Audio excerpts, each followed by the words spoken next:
Well, good morning, you guys. Welcome back to the Kneady Homesteader channel. And what time is it? It is 7 a.m.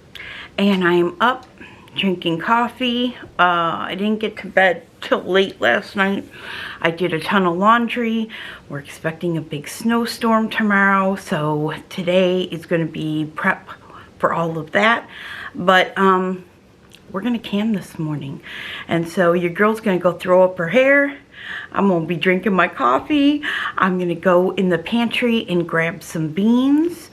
I haven't decided which one I'm gonna start with, but I'm running 1 and 2 canners today. Now, I did think about running the electric canner too. However, your girl has a brain injury, so multitasking is something I'm working on. It's something that I fail greatly at right now. So I figured, you know what?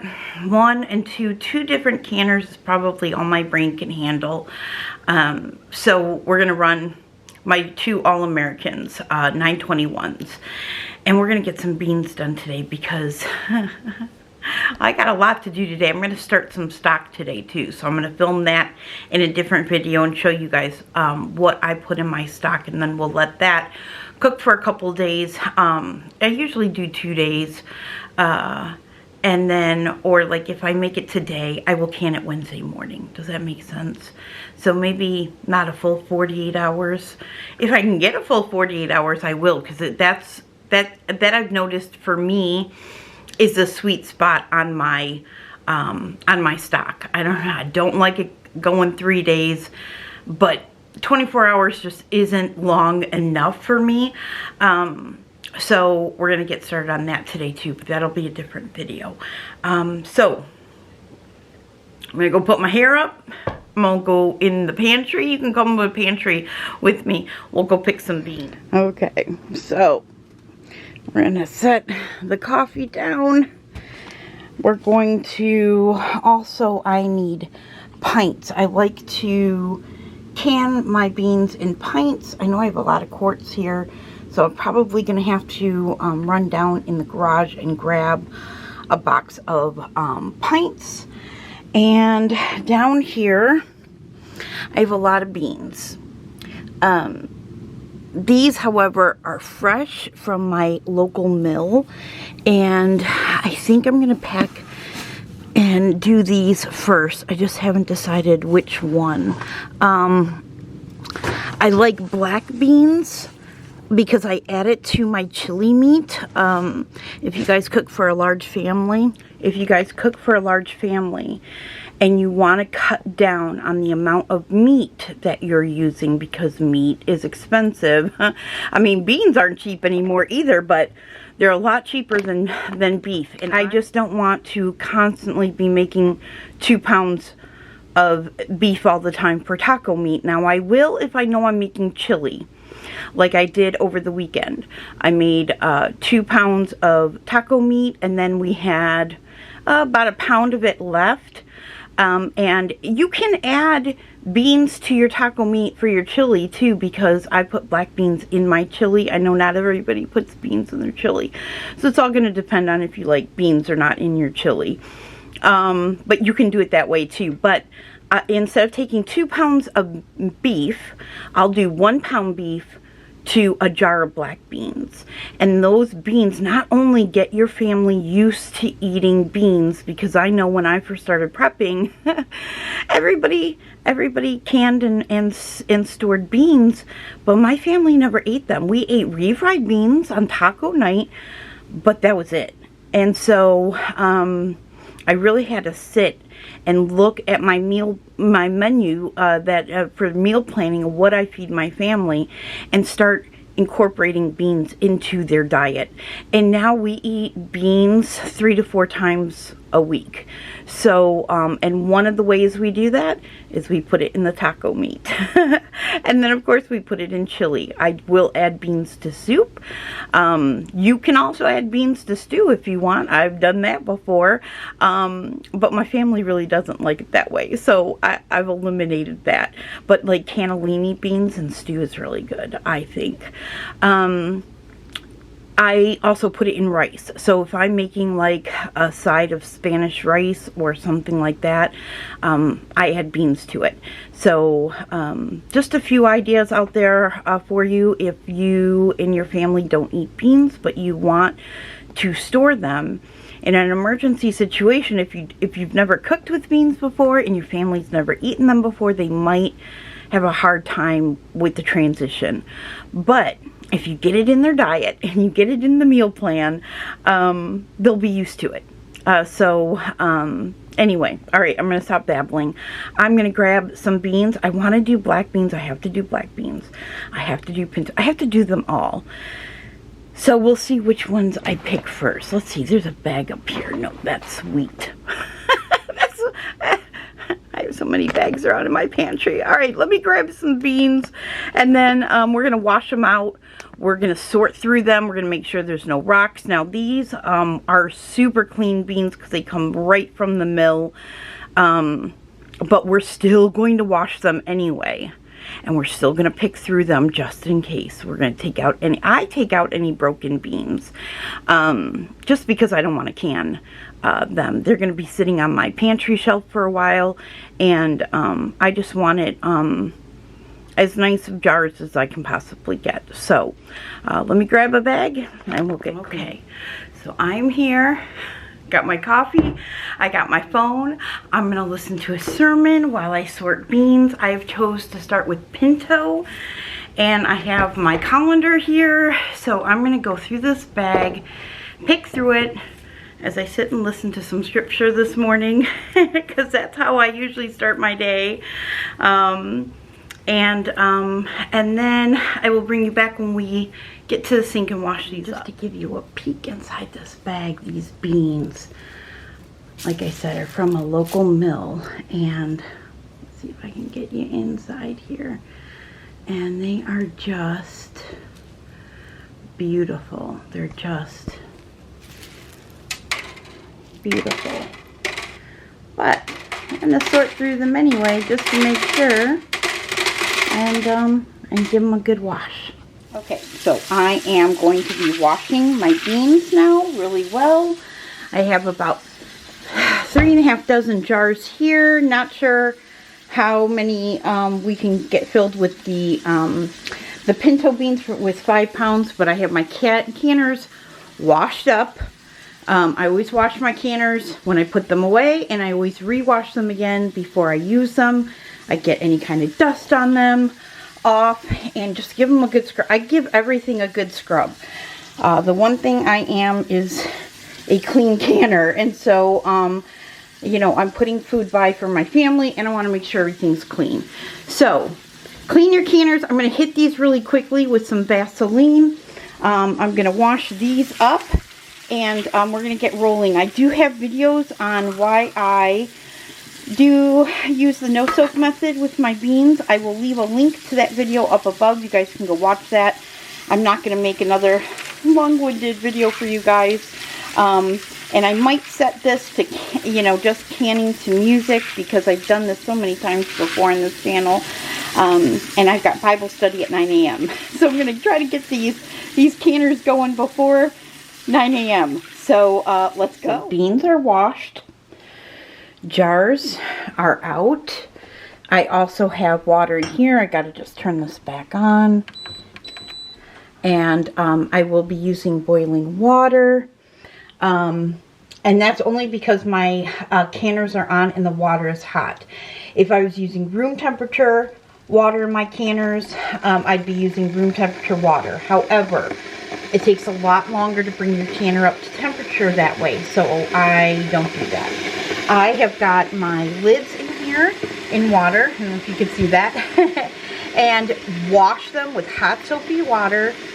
Give them a good rinse. I put them in hot water to soften that plastisol. I have better results that way. I use ball canning lids. I have clean, washed, non-rusty rings in there. I have a half cupper measuring cup out here. Again, washed. Everything is washed first. I do have 2 new funnels that I got for a Christmas gift. I have a little dish out of vinegar. My canners for the All-American is 3 inches of water.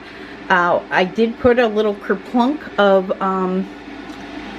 white vinegar inside each one, so these are all washed and ready to go. And now I'm going to set you up on the tripod and we're going to get started here. Like I said, I'm probably just going to set you to music so I can get this going. I'm going to be late to my Bible study. I'm going to have to re-watch it, which is fine. It's not a big deal. But if you join the Bible study, I'm listening. I just can't hang out with you guys in the live chat like I usually do every morning. And I miss you guys so much. Okay. Alright, that's why I'm setting it to music as I listen to Barn 45. Good morning. The same that you came in. And so some of you are coming in through the south gate, some of you are coming in from the north gate. But I pray that at the end of this hour, we're going to be leaving from a different gate. And leaving change, leaving... One thing about canning beans that I want to just point out so you don't run into any problems. You're going to use a dry half-cup measuring cup. You're going to level it. And then what I do to make sure that there's not too many beans in there, I just take my thumb and I just take some off the top. That's all I do. Okay? So you have like a little thumb mark in there. And never had a problem. So that's how I can. So today we are in Genesis 41. We are picking up in verses 9 through 13.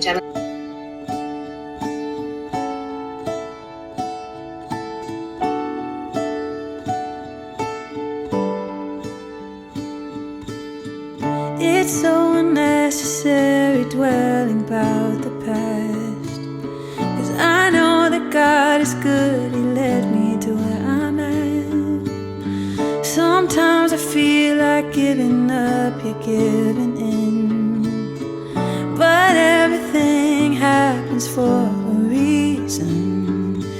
It won't always be blue skies ahead.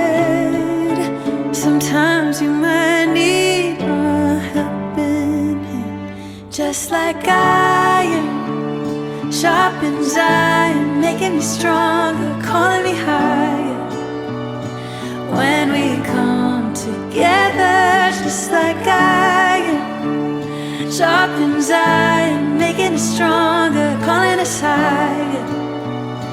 When we're helping each other, we're growing together.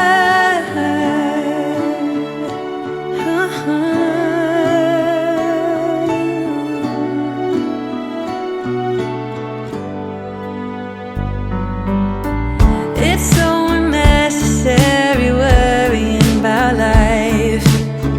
I might not have it all, but I know I'll be alright. He's gonna challenge me to be the best I can be.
both canners completely full now. Pinto beans. These were beautiful beans. I think I showed already. These were the only rejects in the entire first bag and second. This was it. So just some beans that were broken, some missing skin, some were just wrinkly, and I didn't like them. Some of them were like half missing. They're like that. Sorry about my nails. I had fake nails on. So anyway, that's it. No dirt, not one single rock. I'm really happy. So yeah, all right, I'm gonna get the lids on and we're gonna get cranking here. I have my lids on and now I'm gonna go ahead and I'm gonna turn these both up onto high, and you can see it's now 9:50. So filming, I know YouTubers really never talk about the filming adds a lot of time to a project. We're gonna bring these up to temperature. When they start venting out of their vent, we will time 10 minutes. I will run the first one on the timer here and the second one on my timer on my microwave.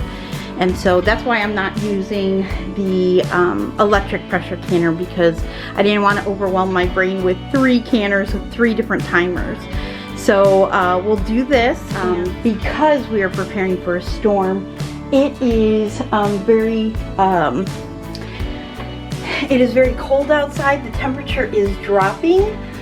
So this is going to add a lot of nice heat into the house and a lot of humidity because we're going to have a lot of that steam coming out of these canners. So this is why January is like my favorite time of the year to can. February too, but February is such a short month. January really is like dragged out a little bit for me. So it's so rewarding not only to put food by, and then I don't have to run my canners in the middle of the summer doing these things. I do all the things that I can and put by in the winter, and then in the summer I can focus on the fresh produce that is coming out of my garden, Lord willing, this year. So anyway, okay. I'm gonna be quiet. Actually, I think I'll be back when these are all done, because I hate to keep you any longer today.